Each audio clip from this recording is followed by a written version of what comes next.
Hey, y'all, thank you for tuning in to this first SEC game of the week that I'm doing. This is a new thing, and I hope everybody tunes in because I've broke this game down to who I think is going to win.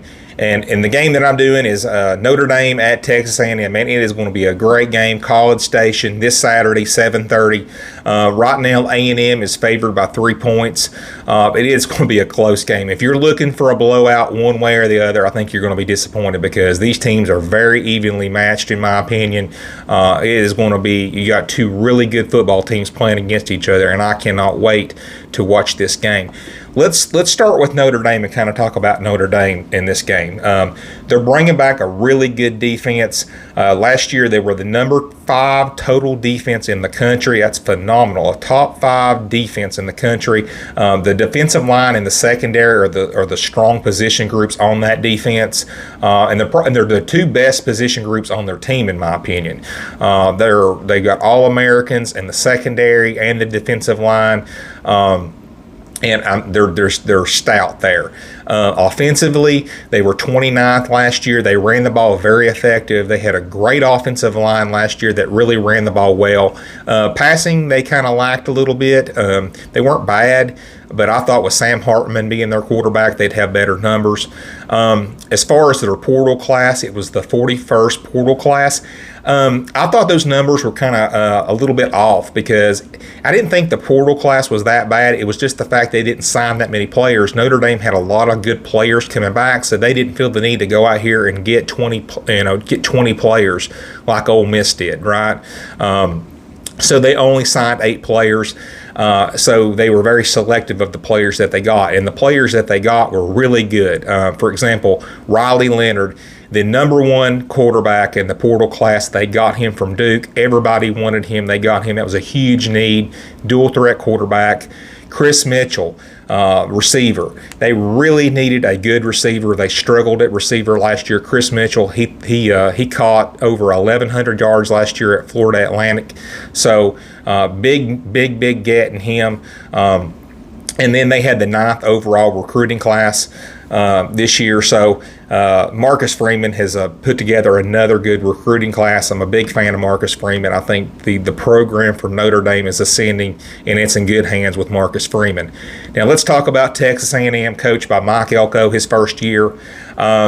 Defensively last year, it was a really solid group, really talented. They were the number 19th total defense in the country, and they should be solid again this year. They are solid in all 3 phases: secondary, linebacker, and defensive line. And you know, they had some people that transferred out like Walter Nolan, but they went in, they brought in some really good players to replace some of the guys they lost. They had the number 4 portal class in the country. They got Scooby Williams from Florida. They got Nick Scourton from Purdue, who was the sack leader in the Big Ten. So they got some good players in the portal. They had the number 48 total offense last year. A&M really struggled due to Connor Wegman getting injured. Bad offensive line play. They did not protect the quarterback very well. They were 86th in the country in giving up sacks. They gave up 2.3 sacks a game. They got to do better in 2024. They had the number 20 recruiting class, which is not awful considering Jimbo Fisher left. And anytime a coach is fired, the class, it kind of falls apart. But they did still have the number 20th. That's not great for SEC standards, but with all the circumstances involved, it's not awful. And that's why it was so big for them to have the number 4 portal class that they did. And they brought in a lot of players that plug in those holes, and they're going to be solid again. A&M will be in 2024. I've been on record saying A&M is going to have a much better team this year than they have in the past. So let's talk about the Purdue and A&M, how they're matching up, okay? So let's talk about Notre Dame's rush defense versus A&M's rush offense. Notre Dame's rush defense was 26th in the country last year. They only gave up 119 yards a game. That's really good. You're giving up under 119 yards a game. That's really, really good. That's top-level stuff. A&M's rush offense was 90th. They only averaged 136 yards a game. The lack of running game, that interior offensive line, It did not do a very good job. They did not grade out well last year. And I think that's another concern this year. The interior offensive line is not going to be that good, in my opinion. Now, I think their tackles are going to be good. It'll be better this year, but not that interior offensive line. I think Notre Dame clearly has the advantage in this matchup. Notre Dame returns mostly intact front seven. And like I said, that interior offensive line, it's going to be a cause of concern. But I'm going to tell you, A&M is going to try to run the football. They're not going to just say, hey, we can't run the football, because their offensive line coach, or the offensive line, their offensive coordinator, Colin Klein, they got him from Kansas State. He was there for several years. Kansas State plays a physical brand of football. They like to run the football. They were 11th in the country in running the football, averaged 204 yards a game. So Colin Klein will want to run the football. But that will be easier said than done against this really tough front seven of Notre Dame. So now let's talk about the Notre Dame pass defense versus the Texas A&M pass offense.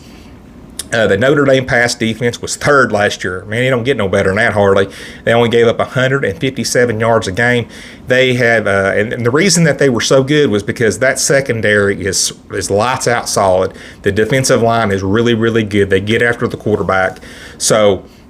And that's why their pass defense is so good. A&M's pass offense was not bad at all. They were 29th last year. They averaged 271 yards a game. So that was the reason that their offense really wasn't that terrible, because the pass offense was pretty darn good. They had two really good receivers last year in Evan Stewart and Anais Smith, and that combined for over 1,300 yards. Max Johnson did a pretty good job too, but man, their pass offense would have been much better if Connor Wigman would not have got hurt. I give Notre Dame the slight advantage in this matchup. A&M is bringing back Connor Wigman, who threw for over 1,000 yards in just a little over 3 games. A&M is bringing back a pair of tackles that are pretty darn good, should do a better job of protecting him. And I'm going to tell you, Connor Wigman is projected to be a high draft pick. He's a high-quality quarterback. So it's going to be interesting to see how he does against this Notre Dame secondary that's one of the best in the country. But it's going to hurt him that he doesn't have the receivers of Evan Stewart and Anais Smith that, like I said earlier, that they had over 1,300 yards.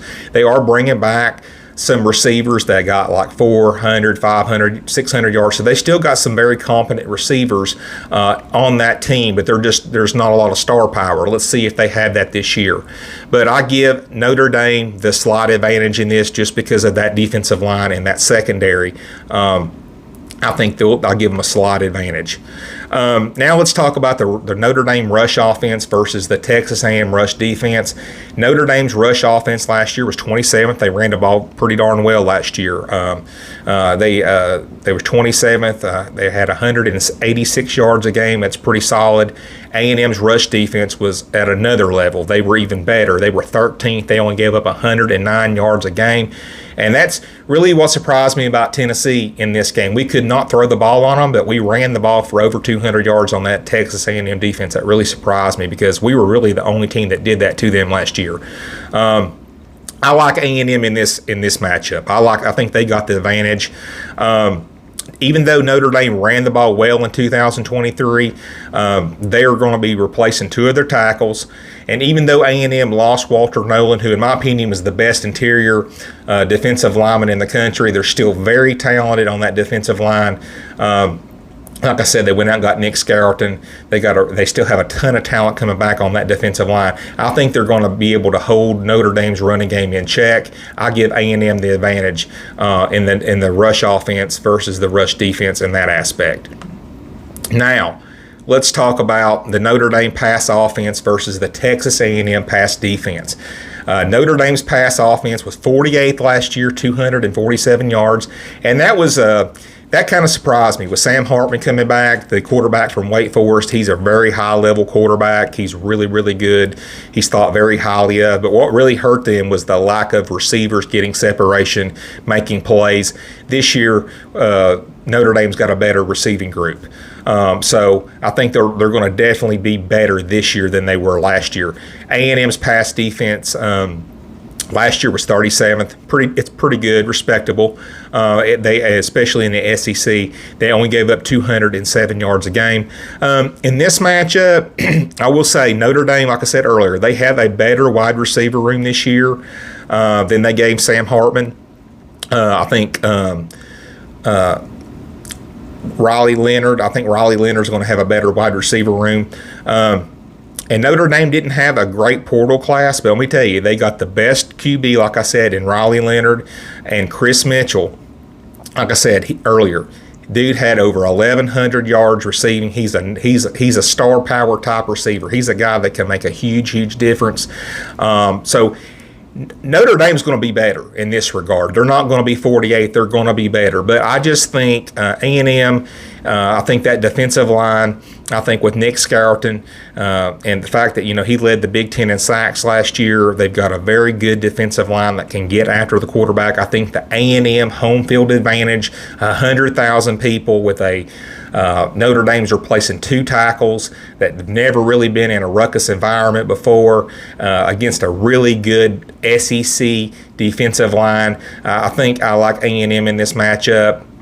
And I don't think it's a huge separation, but I like A&M more than I do Notre Dame. I think they're going to be able to get after Riley Leonard. I think they're going to sack him a lot. It is a good thing that Riley Leonard is a dual threat quarterback, so he can kind of get away, roll him out of the pocket, maybe he can make some plays. But I think they're going to really get after Riley Leonard in this game, especially with them replacing 2 tackles. Now, let's talk about the special teams. Both teams are replacing their punters. They've got both kickers returning. Notre Dame went out and got Mitch Jeter from South Carolina. I like their kicker a little bit better than A&M's. Jeter last year went 12 for 14 on field goals. He kicked some. He was perfect between 20 and 49 yards too. So the dude didn't even miss a field goal in that range, and that's mostly where your field goals that you're going to kick are going to be in. He was 33 out of 34 on PATs. So as far as special teams is concerned, I give Notre Dame the advantage. Also, A&M is they don't have Anais Smith this year to return punts and stuff too. So I think Notre Dame has the advantage on special teams. Now, as far as the prediction, this is going to be a low-scoring game, folks. It's not going to be high-scoring. It's going to be a defensive affair. Every yard is going to be earned. It's going to be hard to run the football in this game. It's going to be what quarterback can make enough plays getting the ball down the field. Riley Leonard, Connor Wegman are going to have really good games that their team is going to win. You got to take care of the football. They can't have a lot of turnovers, and it's going to be just really small things that are going to make the difference in this game. But I've got A&M winning 21-20. I think Connor Wegman coming back. He is a different type of quarterback. I like him even more than I like Riley Leonard. I think Connor Wegman is going to be playing on Sundays. He's a special quarterback. So the fact that it's at A&M, it's at Kyle Field, the home field advantage, 100,000 people going crazy, going nuts. I think that with those 2 tackles that Notre Dame has thrown in there that don't have a lot of experience, I think that defensive line at A&M is going to make a big impact in this game. They're going to get after Riley Leonard. There'll probably be some turnovers, and A&M will have a short field. They'll convert, and I think they score just enough points to beat Notre Dame. But anyway, A&M 21, Notre Dame 20. That's my SEC game of the week. And guys, I appreciate you guys tuning in, and I will talk to you later.